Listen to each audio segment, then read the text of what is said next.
नहीं है। आपने बताया कि किस तरह का कन्फ्यूजन था, बहुत सारी चीज़ें हैं जो क्लियर करके अगर आगे बढ़ें तो एस्पिरेंट्स को फ़ायदा हो सकता है। सबसे बड़ी बात आती है रूटीन को लेकर। लोग ये नहीं समझ पाते रूटीन कैसे करना है।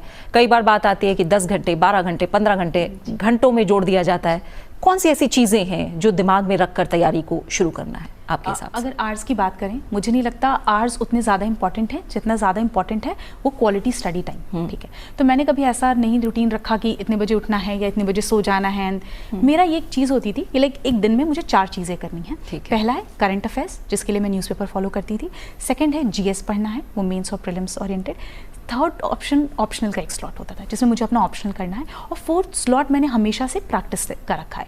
अगर प्रीलिम्स आ रहा है तो उस वक्त मैं एमसीक्यू सॉल्व कर रही हूँ, मेंस आ रहा है तो उस दौरान मैं आंसर राइटिंग करती थी। तो ये 4 चीज़ें बैलेंस थी जो एक दिन में प्रॉपर होनी चाहिए थी। कभी 8 घंटे पढ़ाई हुई है, कभी 10 घंटे पढ़ाई हुई है, एग्जाम के पास तो 12 घंटे भी मैंने पढ़ाई करी है।